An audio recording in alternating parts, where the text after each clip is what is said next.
Hi Aries, welcome to Higher Source Tarot for your May 2020 tarot check for all Aries Sun, Moon, Rising, and Venus. Thank you so much to all of you who have subscribed, been watching the channel, liked, commented, and shared. And if you're new, I'd love to have you as a subscriber and hit the bell if you want to be notified when new videos are posted, which is about every week. So this will be for May, but I did post a seasonal tarot check for the months of May through August. So that's up there too. We had some pretty harsh weekly readings not too long ago, so it was nice to see those seasonal readings be a little bit more stable. All right, so here we go. This is for Aries, Sun, Moon, Rising, and Venus. Okay, for Aries. What's going on for May 2020? All right, so your current situation is the Two of Wands, and the immediate influence is the Tower.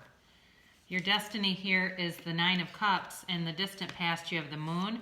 The more recent past, you have the King of Pentacles. And coming towards you, you have the Death card. You're represented here by Strength. The people and situations around you are the Fool. You have the Sun as your hopes in this, and the outcome is Justice. Very interesting. In the bottom of the deck, you have the Ace of Wands. So right off the bat, I'm definitely getting an energy of new beginnings. You have an ending here for sure. Let's talk about some of the signs that are represented. Very strong, powerful reading. You have 1, 2, 3, 4, 5, 6, 7 major arcana. So this is serious. This is major league. This isn't some little, like, you know, just didn't feel good one day out of the month kind of thing. But you're going to be, it's very transformative. I really like to see the Tower and Death together, which sounds kind of gloom and doom if you don't know the cards very well, but it's about total transformation. So you have Pisces here, you have Leo, you have Libra, you have, I mentioned Leo, you have fire, you have earth, you have water, but it's definitely about a time to change. So there was a decision that was made here, and it may have been very sudden, and it set you on a new path. And it's for your best. It really is. It's for your higher good. So if you were let go from your job, or you've had a relationship that's ended, could have been with a Pisces that you had a relationship, and that can be kind of a tricky combo anyway. I've tried Pisces myself, and as an Aries Sun, it can be difficult just because they're very indecisive, and they can be kind of moody and emotional in ways that aren't a lot of fun to be around. So that very well could be for some of you. If you've had an ending here, you're getting put on a brand new path, and that path is going to be all about goal attainment. I've been getting this for you for a while, but some of you are really focused on money, and sometimes for an Aries, especially when a relationship ends, it can feel like it just upends your entire world because you go all in. You know, you go all in, you're integrous, you commit to something, and when there's betrayal or there's something that's unexpected, it can really mess you up for a little bit, but you're going to be fine. You're going to be more than fine. You're going to be better than ever. So for those of you that know you were forced into a different course, know that this is the universe bringing you a huge new opportunity. And, you know, for some of you too, it may result in some kind of legal action down the road, but if that's not the case, I do think that it's like justice is going to be served. So your destiny here is the Nine of Cups, and it's a great card to have in this position because it's all about wish fulfillment. You know, the things that your heart really desires are coming towards you, and it might not be here right now, but it's what you're destined to have. And when we talk about destiny, that incorporates our own free will here. So it's not like fate where you've got this plan just architected for you and you have absolutely no influence over it. You create your own reality. You can have, do, or be literally anything. You just have to get into the vibrational frequency of it. And I know it sounds like, well, I've been trying. Let me tell you something. I've noticed this from people who are struggling, and I see it in the comments, where they write down, and for the love of God, please stop doing this if it's you. They write down how sad they are that these things never happen for them. Well, guess what? They're not going to happen anytime soon if you keep putting that out to the universe, because I guarantee you they feel every single word of that. Even people that dislike my videos, which I get very few of, so thank you for that, it makes me very puzzled. Why would you do that? You're connecting yourself to something you don't want. Quit doing stuff like that. It's seriously time to mature and to start connecting yourself to the things that you want. So your destiny is really to be sitting pretty. I think if you ended a relationship, this person's going to try to come back around because you're going to be looking better than ever from every angle. And I don't think you're going to have it. You're going to have options here. And I just think if somebody really dicked you, it's going to be done. So, your destiny overall, I also feel like there was some shallowness in the relationship. Like they didn't have enough depth for you, but for some reason you felt tied to them. But your destiny is really being in a relationship that really moves your heart and soul. And the same thing with work. It's like you're on this path where you are meant to be in a career or in a money-making arena that it feels like a vacation almost, where it's easy to go to work. So in the past, you had deception here. And again, I said this could have been with the Pisces, where things were being hidden from you. It could have been financial things. This was in the more distant past, but it may have also been related to work, where things weren't being revealed. They didn't know what they were doing, and they were lying to cover it up.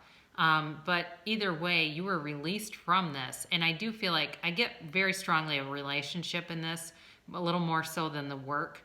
But you were released from whoever this was that was deceptive. And, when I really get into the energy of this, it was like you could really tell when they were lying because their mouth was moving. I mean, it was like constant. And their reaction, if confronted, was just nuts. I'm just getting this energy of this denial, but in a way that's almost like gaslighting. Not a good energy. So the more recent past, you've got this King of Pentacles. And I think away from this situation, you've figured out how to stabilize yourself financially. You may have somebody who's been serving as a consultant and giving you advice, but there's definitely stability here with finances. For some of you, you may have attracted somebody who's also very stable financially, much more mature, and really wanting to make a long-term commitment with you. But I think they see the woundedness, and they're kind of laying back, they're kind of waiting, and they're not, because they're more mature, they don't have that impulsivity. They're not going to come rushing in if they don't think you're ready for a commitment. But I definitely think that what had to end is bringing you into something really great. So in the upcoming energy here, you do have the Death card. And again, it's a time of transformation for you. It's a brand new, clean slate. Everything is being, what was torn down by the tower is being rebuilt. And you're going to, like I said, you're going to be a better version of yourself than ever. I think it's really in every level too. It's mentally, spiritually, physically, emotionally. You are ascending to a plane from a plateau that I think you were stuck on for a while. So, know that if you are, in a time of uncertainty, you're coming out of that sooner than later.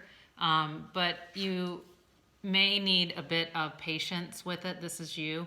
And you may be learning too, like, I don't need a relationship to complete me. That's not who I really am. That doesn't complete my soul anyway. That's only my ego. My ego gets attached to what the right relationship or the job represents, but me as a spiritual being, it doesn't really need any of that. And when you can let go of those outcomes, floodgates will open, and you will see new things materializing. Because when you're attached to an outcome that you didn't get, you have a feeling of lack, you have a feeling of sadness, and that keeps being brought into your reality. So let go of it. And know that you are on the right path. And I love this. I didn't mention this. You've got the Death, the Tower, and the Fool. Wow. So around you, the environment is lining things up for you. And just as much as Death is about a fresh, new, clean slate, so is the Fool. So the whole Rider-Waite deck surrounds, it's a story told about the Fool, which is the soul. It's all about the soul's journey. And this is the first card in the deck. It's a 0, and it tells us that you have unlimited potential right now. You are free to do whatever you want, and it will unlock a creative side of you, Aries, that has been muted. I feel like there's been some kind of competition around you that hasn't allowed you to fully reveal or live in that side of yourself. So with this Fool card, it's time for you to take a leap of faith. You know, whatever comes to your mind, the ideas, it's like just turn to gold. So your hopes here, you know, you're looking for goal attainment here, and you're going to have it. You know, you have all the energy, like I said, lining up for you with the Sun card. And, you know, interestingly enough, you have the Moon in here too. So where the Moon was in the past, the Sun is your, you know, it's your heart's desire here. It's a time of victory. It's a time of success. And I do feel like for you, that relationship, if it's not here right now, I feel like you're getting inclinations. You're starting to see more and more attractive people that you think, you know, if I was in a relationship, I'd never even consider that. You know, I just wouldn't have because I have too much integrity. It's little things like that. Look around you. Start to look around you and see. But this is a yes card. It's pure happiness. It is, you know, really about a attainment and victory. So, you know, like I said, I definitely feel new love coming in. And this person may come back around, but I just don't think you're going to want them. I don't. I just don't feel that. I think with the Justice card and the Ace of Wands here, you have, it's like this feeling of finality with it where you get a different perspective. I think if this person would have come back months ago, you would have entertained it. But you're in a different place now. You've gone through a global pandemic. You've gone through a time of, I think, some real sadness, but some a very sudden ending, and it turned you upside down on your head when it happened. And so you've been in a process of rebuilding for a while. So this Ace of Wands is an olive branch being offered, and again, that's why I say I think this person's going to come back, but it's kind of this flimsy little offer. It's not this big, robust offer that's represented in this card. So it's definitely, though, about you being able to wave your wand. I think you're going to have people lining up. I think it's going to be not only romantic interests, but there's also going to be work opportunities, more money coming in, sidelines. For those of you, if you've published a book and you haven't seen much sales on that, you may have a new opportunity to advertise it or to get it on the Amazon bestsellers list or something like that, that kind of launches it forward. Some of you may, for things like that, decide to come up with your own Instagram and Facebook pages to represent this other interest area, and it really gives it quite a bit of attention. So very nice reading for you, and we're going to do a Louise Hay Life Loves You card. I haven't used these in a while, and she's also a law of attraction guru. So let's hear what Louise has to say. I am willing to let love in. Open your arms wide and say, I'm willing to let love in. It's safe to let love in. Repeat that 3 times. So that's your mantra for May, okay? You were given that card from the universe, and that is a mantra that you can say to yourself for those of you that are wounded and have been so focused on money. And it felt good. It felt good to be focused on the money because there was no threat in it. There was complete security with it. But for those of you that have said, you know, I'm ready, start saying this to yourself. So I love you so much, Aries, and I'll be back in about a week for a weekly tarot check.